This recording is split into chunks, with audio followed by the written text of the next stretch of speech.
Hello everyone and welcome to 27. Today I'm going to take you down to the south coast of the UK, a picturesque spot called Chichester, where Philip Raby Cars is and where I have previously filmed some of my videos.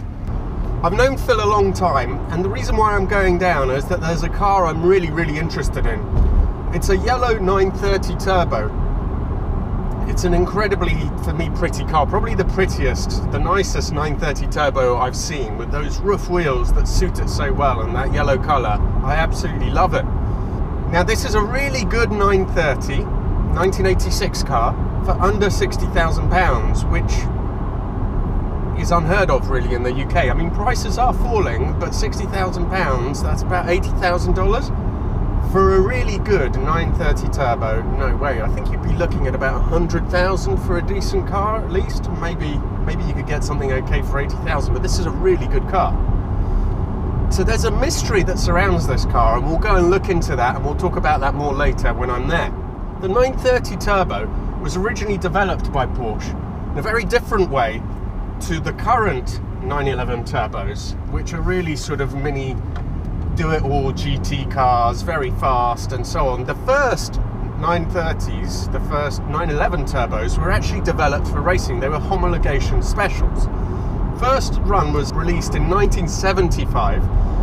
They turbocharged the 3-litre engine to produce 260 horsepower. And that really cemented Porsche's reputation as a maker of cars for hard nuts, because these things were just spin you through into the hedge quicker than you could say boo. In 1978, the engine was brought out to 3.3 litres and 300 horsepower. Then in 1983, there was a new version that was available, which had a new exhaust, an oil cooler, some other bits, and produced 330 horsepower. Now, throughout its run, the 930 had a 4-speed box, except for the very last run of manufacture, the 1989 car, which had the 5-speed. Now, intriguingly, we're going to see a 1986 car, but it has the G50 5-speed box. So that should give you a little bit of an idea that there's something unusual going on here.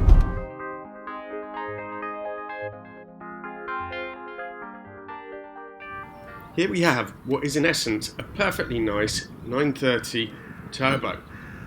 Lovely roof alloys. I think the colour really suits it. I've never seen one in yellow before, and I think it looks amazing. So why then is this car so cheap?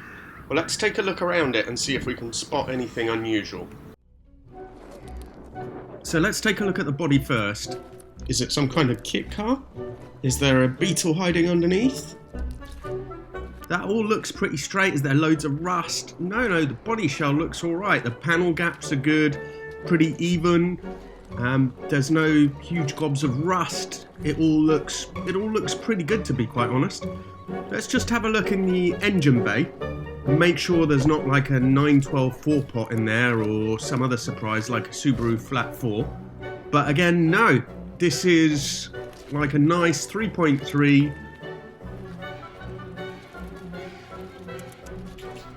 Car only has about 60,000 miles on it, I think, which is really low as well in terms of mileage, and Phil said was backed up by MOT.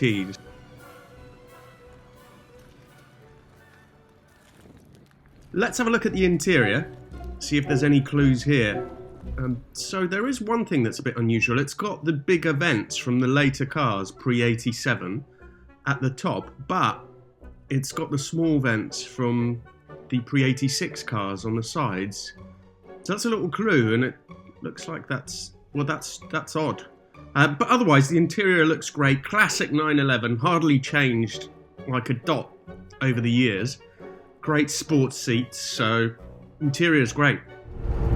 Okay, so is it something mechanical then? Does it drive like a big old worn-out hippo? Not at all. If anything, it's probably one of the tighter 930s that I've driven. It feels very solid, very together. It doesn't feel like a clapped out old wreck. The gearbox is really sweet, easier to use than the equivalent 4-speed. Steering is tight, you get that lovely feel. There's bags of turbo lag, which is completely normal with these. So all in all, even to drive, it feels like a like a really nice car.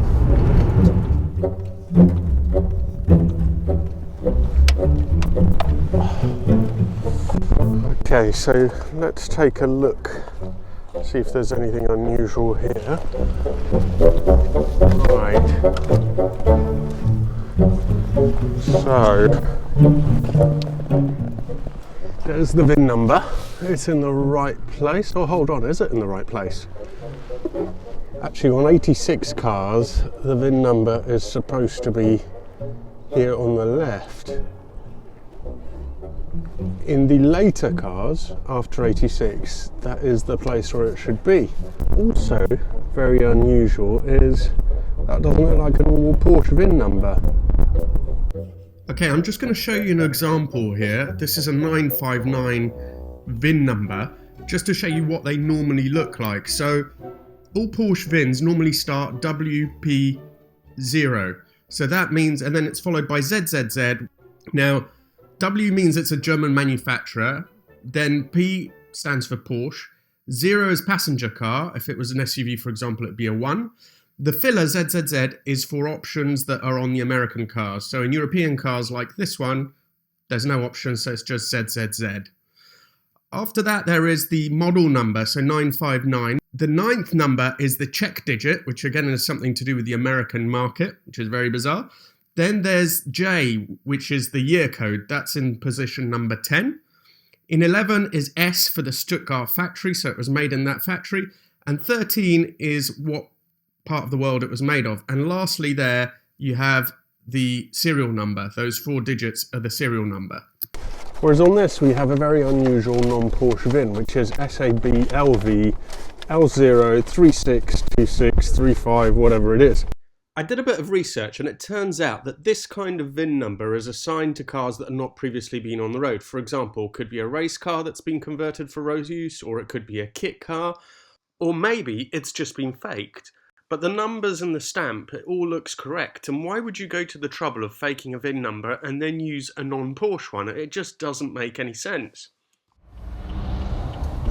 So essentially we have a really pretty car, a really nice car, a car that seems to be completely sound, which is pretty much correct in most respects, apart from those weird bits of the interior, which would bother me not one jot.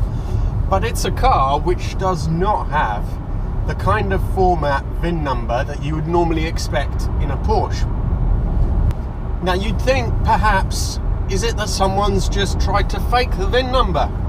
And there's 2 reasons why I'm sure that's not the case. And firstly, it is stamped properly. It's not a fake VIN number. Secondly, if you wouldn't go to the extent of faking a VIN number, you would then fake a Porsche VIN number. You wouldn't then use like a generic DVLA VIN number like that. So I'm 100% sure that that VIN number is not faked or anything like that, but it's not a Porsche VIN number. So what options does that leave us? Well, there have been some inquiries in the past about this car, and Porsche Club GB as well. And I think that everyone has come to a similar conclusion to mine, which is that this car has been built from the ground up from a shell that was bought by Porsche. Now, if you buy a bare shell from Porsche, it will not, for obvious reasons, have a VIN number. I think what happened is that possibly a previous car or a Porsche or a turbo was deemed uneconomical to repair because maybe the shell was bent or for whatever reason, or there was someone who had a load of spares or whatever else. But in any case, a car was built from the ground up on a particular shell. So that leaves us with a really good car with a VIN number which isn't standard Porsche. Now that's going to put a lot of people off. It wouldn't put me off. As a matter of fact, I'm seriously considering buying this very car. So your trade-off is you get a car which has the Porsche VIN and you pay maybe 30 to 40% more. So this car is 60k. I think you would be paying at least 110, 120 for a car in similar conditions that had a genuine Porsche VIN. Now it's been checked with DVLA. It's not got a record against it as being crashed, stolen, or anything like that.